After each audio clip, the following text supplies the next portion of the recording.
Assalamualaikum warahmatullahi wabarakatuh. Selamat pagi anak-anak, tentunya kalian sehat semua ya. Hari ini pelajaran fisika akan belajar tentang getaran, gelombang, dan bunyi. Apa itu getaran? Nah, ini ada sebuah bandul yang bergetar. Nah, diilustrasikan pergerakannya dari 1 ke 2 ke 3.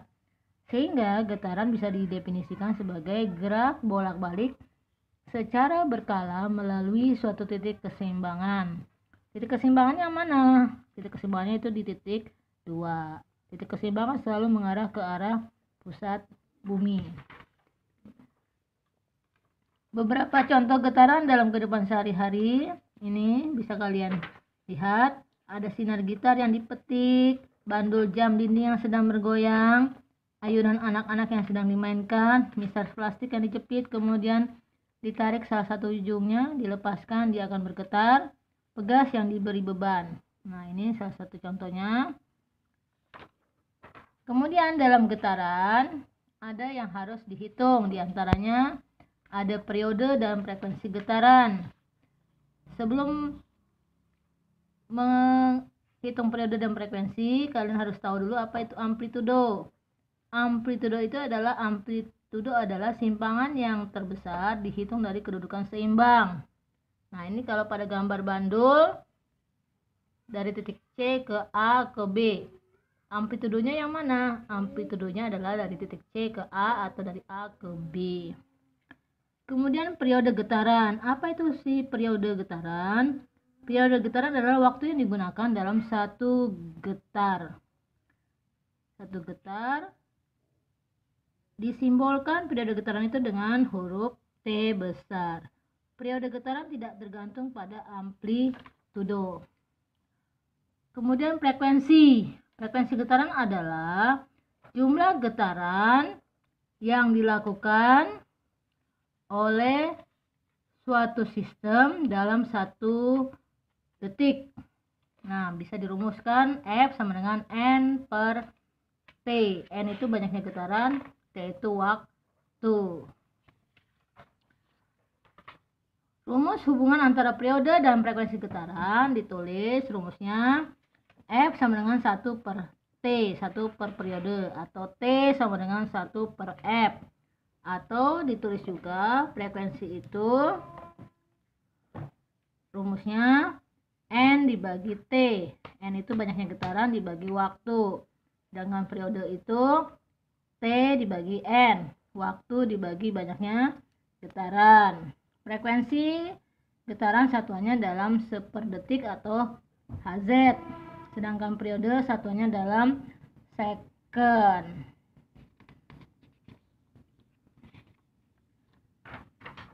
Kemudian ada lagi getaran yang dikhususkan untuk gas.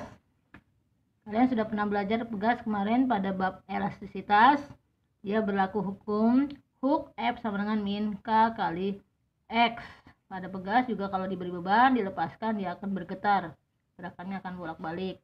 Rumus khususnya untuk menghitung periode pada bekas adalah T sama dengan 2pi akar M per K, di mana T periode satuannya second, M massa beban kilogram, K itu konstanta pegas satuannya Newton per meter.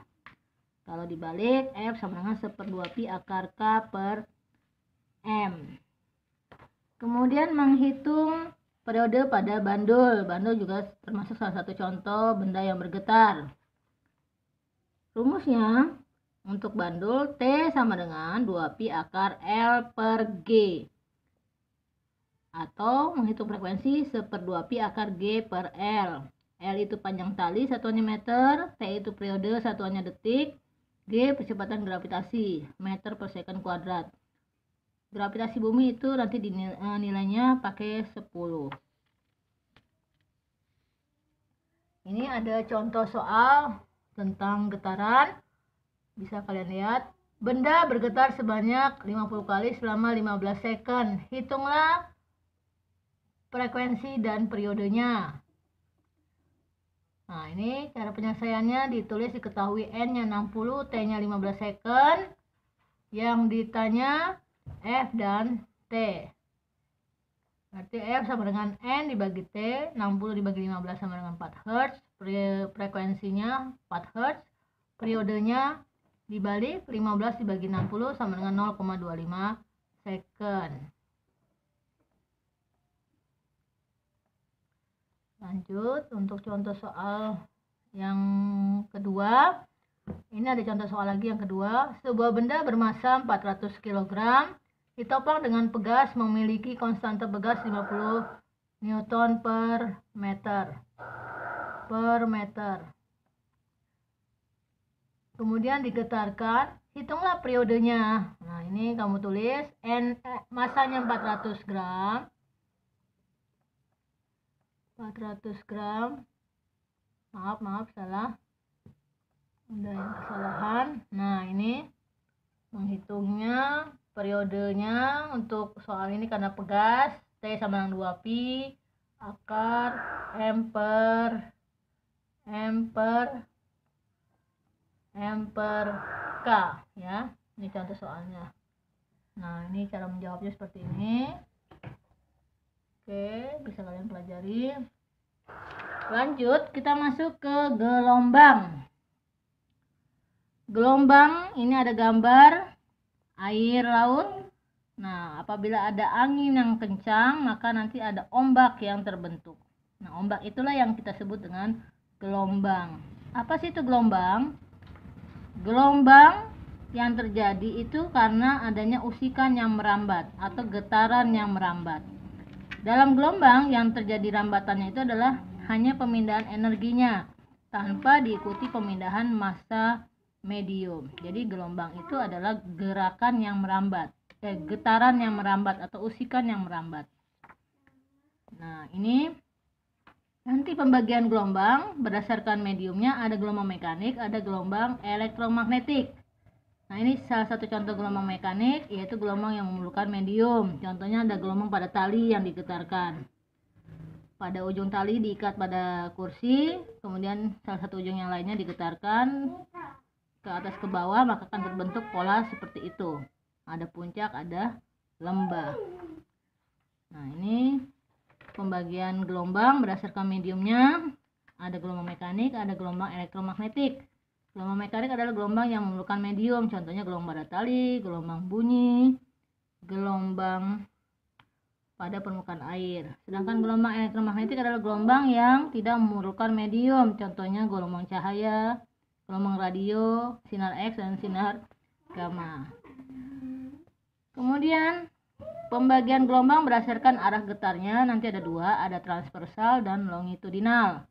Nah, ini yang gelombang transversal, yaitu gelombang yang arah getarnya tegak lurus dengan arah rambatannya. Nanti terbentuk pola seperti ini gelombangnya transversal. Ada puncak, ada lembah. Contohnya pada sinar gitar yang dipetik, getaran tali yang digoyang-goyangkan pada salah satu ujungnya. Gelombang longitudinal adalah gelombang yang arah rambatannya sejajar dengan arah getarnya. Contohnya pada pegas.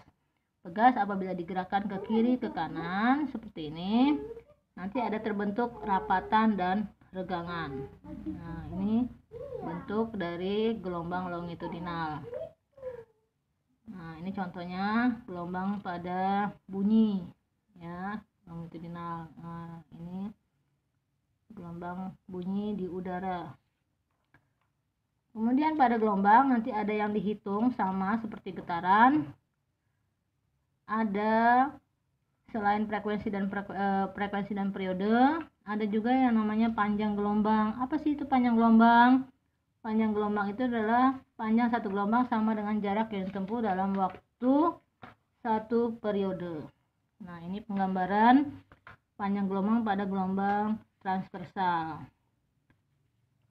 Satu panjang gelombang itu dari puncak ketemu puncak ya, atau dia berada posisi 3 simpul 2 perut kalau untuk gelombang transversal.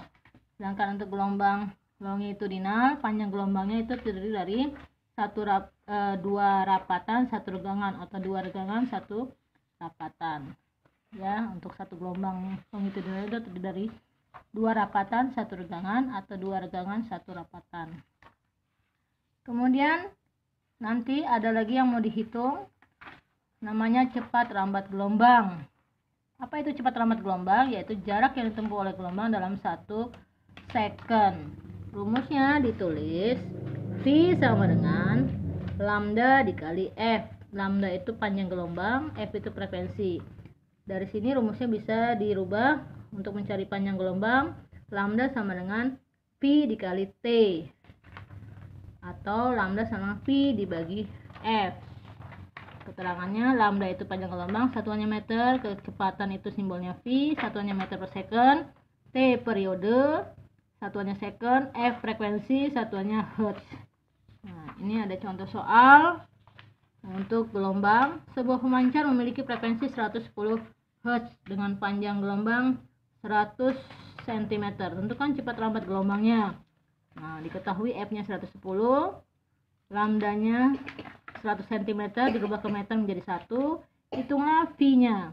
V sama dengan lambda dikali F. 110 kali 1 jadinya 110 meter per second. Sehingga cepat lambatnya 110 meter per second. Kemudian terakhir, sifat-sifat gelombang. Sifat-sifat gelombang itu bisa mengalami refleksi, pemantulan, mengalami refraksi pembiasan, bisa mengalami difraksi dan interferensi. Demikianlah materi kita hari ini. Terima kasih. Assalamualaikum warahmatullahi wabarakatuh.